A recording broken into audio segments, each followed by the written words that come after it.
Όχι ρε γάμο του, τώρα βρήκε. Έλα Κωστάρα μου. Λαδά, πού είσαι ρε?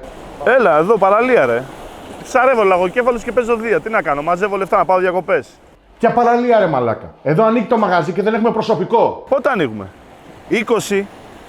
Τι λες ρε, έλα τώρα μαζεύω ομάδα και έρχομαι. Έλα, γεια.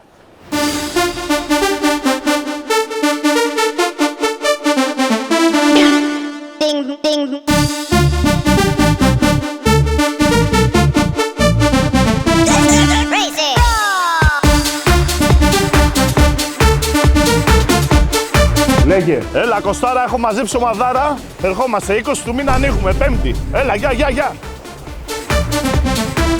Πού πάτε, περιμένετε και εμένα.